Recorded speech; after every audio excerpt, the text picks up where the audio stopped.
Okay, I'm going to start off with a few comedies that I've done on stage X number of times. And just to, yesterday, I started checking out my bankroll, and I went, this is amazing. I got enough money to last me the rest of my life, providing I die by noon tomorrow. Thank you. There's one that I did for Bobby the other day, and he seemed to like it, and this is, the Pope takes a flight in from Rome, and he lands in O'Hara, Chicago airport, and the limousine driver's waiting for him. Pope jumps in, and away they go, but they only get about 2 blocks when the Pope taps on the divider plexiglass. So the chauffeur pulls over, the Pope gets out, and the two of them standing there, and the Pope says, it's been at least 5 or 6 years since they've let me drive. And I absolutely love to drive. You gotta let me drive this thing, even 2 miles. So the chauffeur says, oh, Your Holiness, there's no way this will cost me my job. It just can't happen. So the Pope gets down on one knee, and he says, oh, you just got, and so the chauffeur looks around. Here's the keys, go ahead. Pope jumps in, chauffeur gets in the back, and they're cruising. They only get about 2 miles, and all of a sudden it's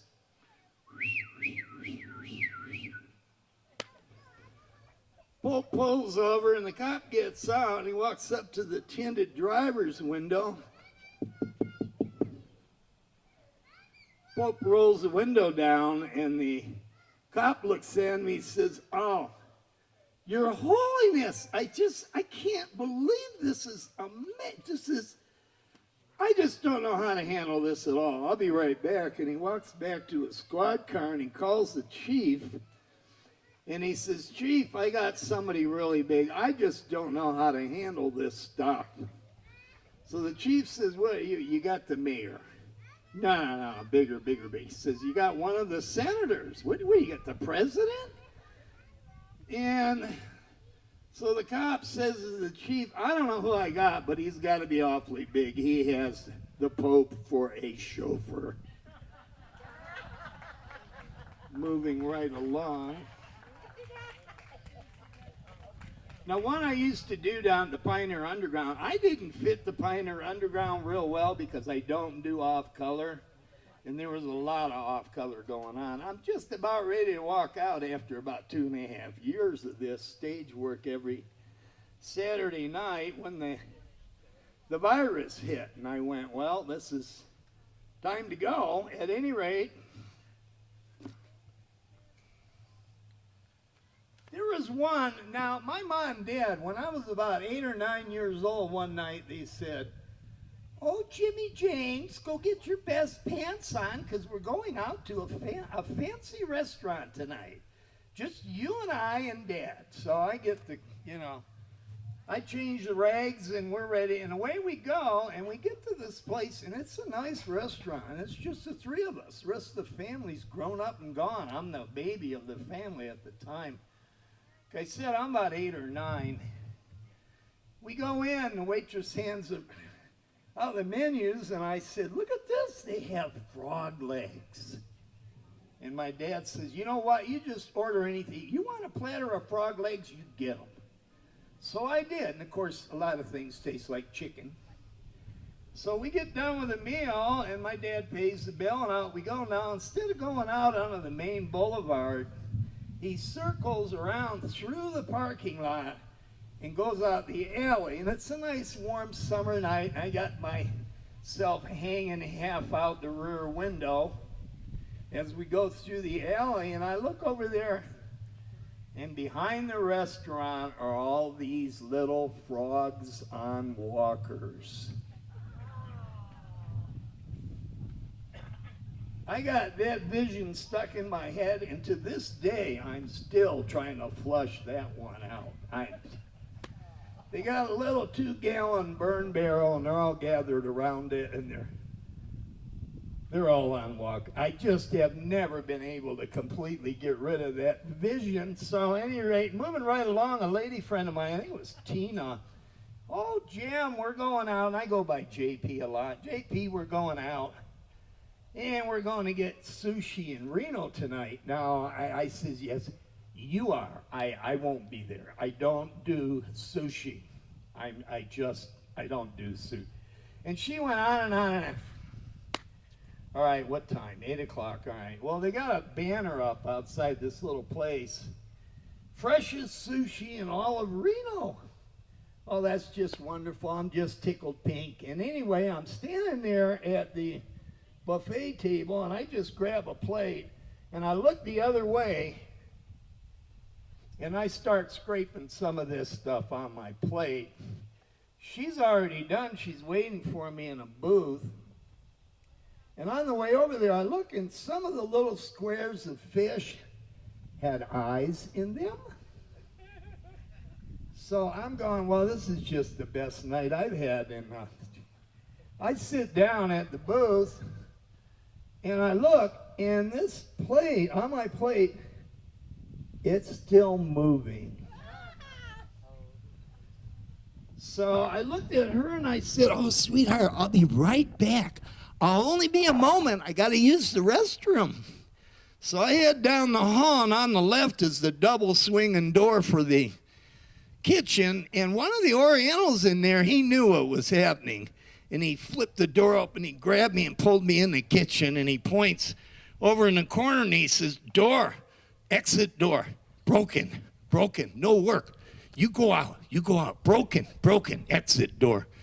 So I almost kissed him. I hugged him twice, ran out the door, and I go out, and it's nighttime, and all I see across the street is Burger King. So I went over, got a Whopper, I hitchhiked home, and I haven't seen Tina since then. There you have it. What's we got here? We got something that Bobby really wanted me to do. I don't know if there's. We'll try it out. I haven't never done this one on stage. This is one I did for him last night. He and I are drinking coffee one day, and we wind up. We're just laughing and joking, and we get way too much coffee, and we wind up. The end result. I'm running here and there and back and forth and all. What it just 80 miles an hour, and finally the caffeine wore off, and I went into slow motion. There's your joke, Bobby. Now, my closing at the Pioneer Underground, generally I did the same closing. A guy named Fat Jack, some of you may have known him. I can't recall his last name. My height, very beefy, wasn't really fat, he was just beefy, and he became a father figure to me during a way back part of our lives. And we would meet at a Carl's Jr. that was down near the Ormsby House every morning. I was a contractor, painting handicap zones, doing striping, arrows, all that kind of. I was a parking lot artist. So anyway, we would meet at Carl's Jr., and he was really a father figure. If anything ever happened and I need him, he'd be there within minutes. Just a great guy. So we're in there one morning having our coffee, and he looks at me and he says, Jim, did I ever tell you I drove yellow cab downtown New York City for 20 years? And I just backed up and I said, you've got to be kidding me. And he stood there and he crossed his arms and he said, so help me God, yellow cab, 20 years downtown New York City. And I said, oh my God, the stories. Now, I've been a poet-songwriter since I was 4 years old, and I've heard a heck of a lot of stories, and I've done a lot of them, but this one, I just said, I can't even imagine the stories, and what about the jokes? And he says, oh, thousands and thousands. Now, Jack had a head about this big, gray hair combed back, and if you put a cigar butt in his mouth, he was the all-time cabbie. If you were in Hollywood looking for a cabbie to fill a part in a movie, out of 1,000 people, you'd pick Jack. He looked the part. So I said, what about your favorite joke? He said, quote, let me scratch my brain in the morning when we meet. I will tell you my favorite. And I couldn't sleep. Couldn't wait for morning comes. And we each take a sip of our coffee, and he says, are you ready? Are you ready? Just for you, sweetheart. A cabbie gets a drunk call, and he drives down the bar, and he goes in. The bartender says, down at the end of the bar, he just fell off his stool. The cabbie goes, oh, just this is marvelous. I got to find another job. Goes down there, and he picks the guy up.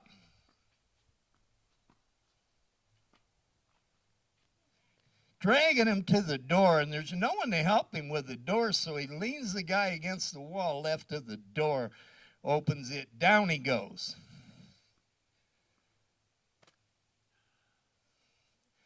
Picks him up, gets him through the door, he gets him out there to the cab, and he's got a handful of the guy still, and he just can't get the cab door open, so he leans him against the side of the cab toward the rear.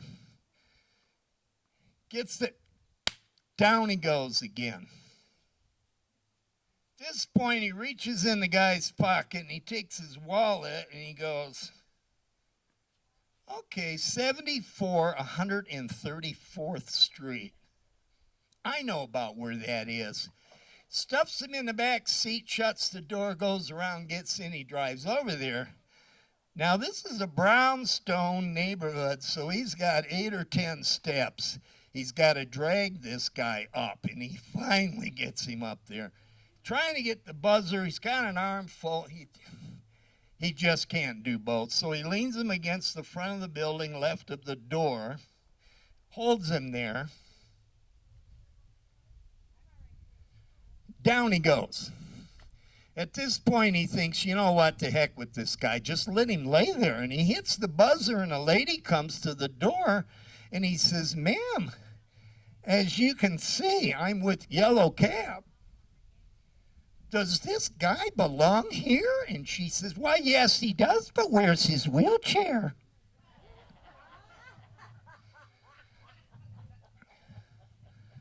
Jack died in a head-on crash outside Dayton several years later, but that's what he left me.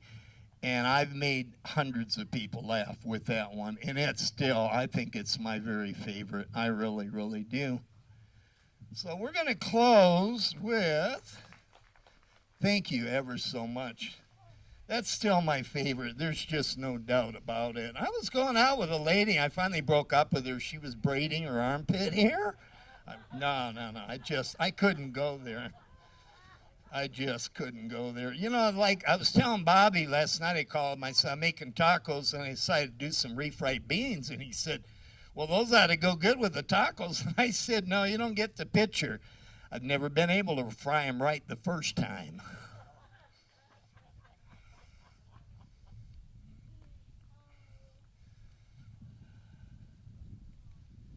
You guys have been a great audience. You really have. You don't know how much I appreciate this day.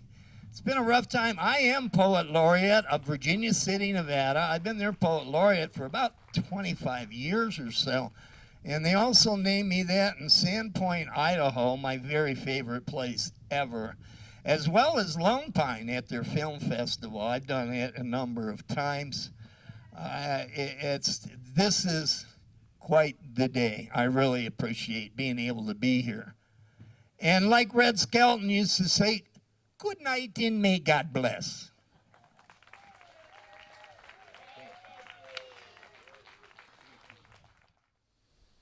This is something I wrote back in Sandpoint, Idaho in the year 2000. Bobby and I are going to make this thing go out and fly, God willing. And it's called Nothing Short of Heaven. As soon as he cues it, I don't have a band to back me, but we'll do the best we can with this one. I hope you like it.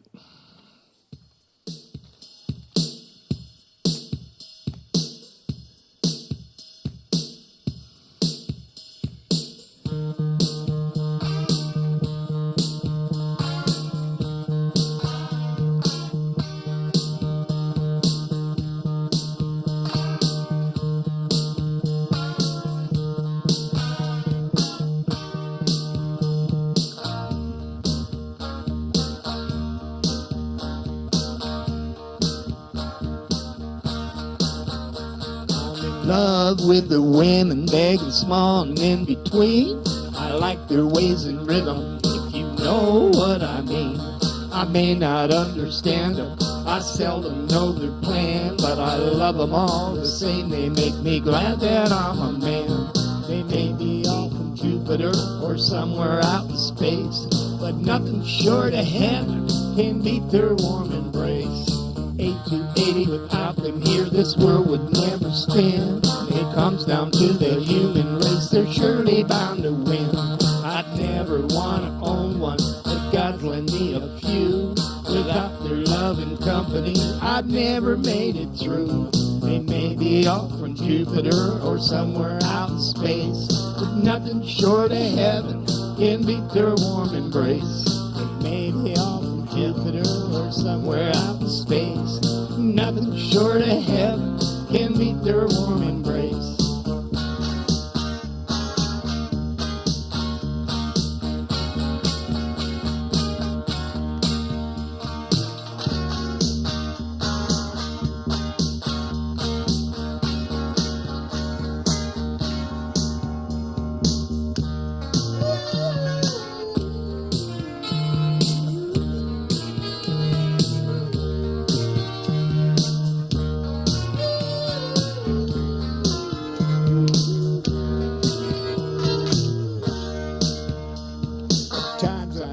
Get a glimpse while out there on the run, but a smile from them can warm the soul like rays of springtime sun. From across the gold around the block, Moscow or Timbuktu, their love has lit the way for me with all that I've been through. They may be all from Jupiter or somewhere out in space, but nothing short of heaven can beat their warm embrace. I gotta love them, everyone, when all's been said and done. No matter how you look at it, I'm still some other son. I'm in love with the women, big and small and in between. I like their ways and rhythm, if you know what I mean.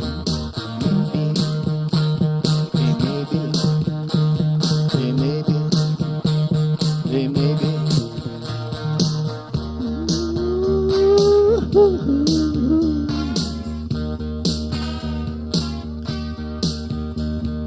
Love with the women, big and small, in between.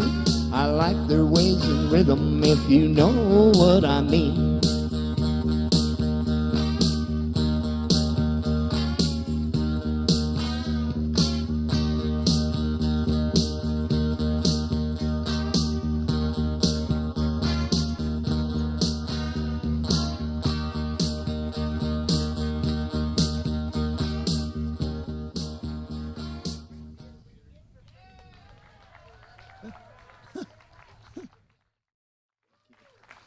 One of my favorites I wrote back, I'm so glad you asked.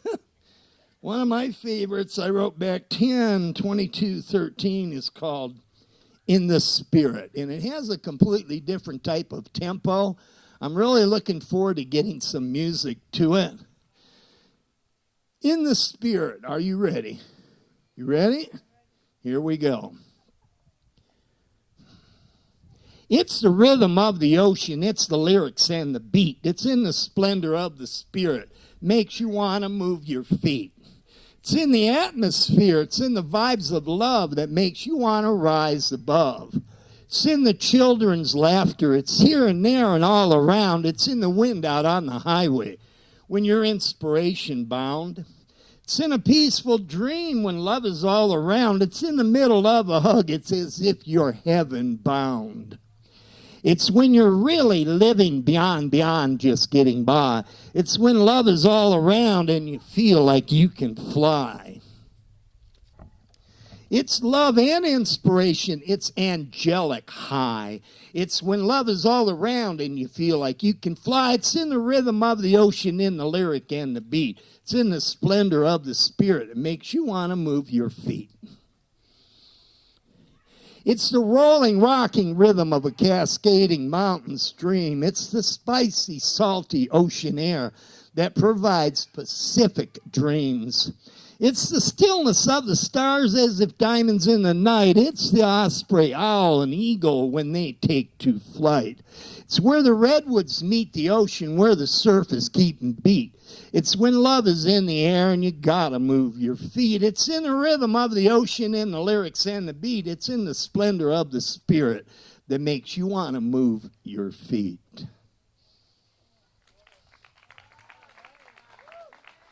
I do have a tribute to Jimmy Buffett. And the day before he left us, I wrote a very similar, a very beachy type of song. This is a tribute to Jimmy Buffett, and we're working on getting it to his family as I speak. Very short and sweet. Born of dreams. Give me music my spirit may fly to, up, off, away, and gone into the setting of the sun or the rays of coming dawn. A symphony of splendor to match mountain waters' motivation, high up above the cities that sparkle nightly across the nation. A true symphony of splendor, our songs sung by mountain streams. Give me music my spirit may fly to. Grant me music born of dreams. Thank you. In closing, another song without music as yet.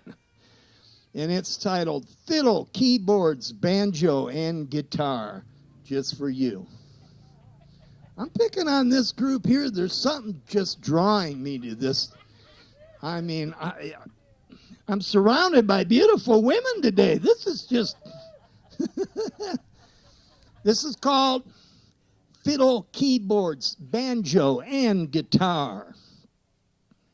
It's Jimmy Rogers, Merle Haggard, Mother Maybelle Carter, along with Patsy Cline. They're playing music with the Angels. God knows they're doing fine. There are a lot of Nashville legends playing just across the shore.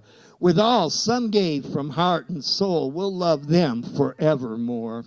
When you hear a lonely whistle from a distant freight train on a roll, if you were born with music in your heart, it has to touch your soul. Old homesteads tell their stories of families that used to be humble, hard-working people in the old-time land of proud and free.